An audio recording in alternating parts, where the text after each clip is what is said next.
লাকসাম বাজার বণিক সমিতির উদ্যোগে এক মতবিনিময় সভা অনুষ্ঠিত হয়েছে।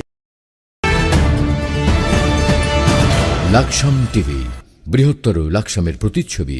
গতকাল 7 জুন রবিবার অনুষ্ঠিত এই সভায় প্রধান অতিথি হিসেবে উপস্থিত ছিলেন আলহাজ মজির আহমেদ।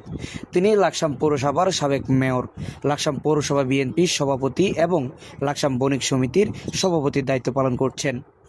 অনুষ্ঠানে আরও উপস্থিত ছিলেন লাকসাম বণিক সমিতির সহসভাপতি লুৎফুর রহমান জুয়েল, বণিক সমিতির অন্যান্য নেতৃবৃন্দ, বাজারের বিভিন্ন ব্যবসায়ী এবং গণ্যমান্য ব্যক্তিবর্গ।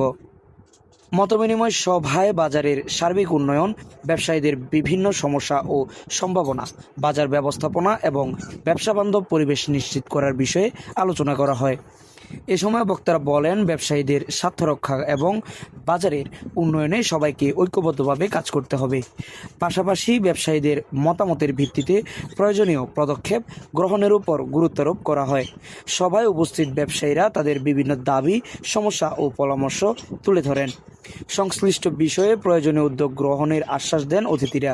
আলোচনা শেষে পারস্পরিক মতবিনিময়ের মাধ্যমে সবার কার্যক্রম সম্পন্ন হয়। Laksam TV desk report.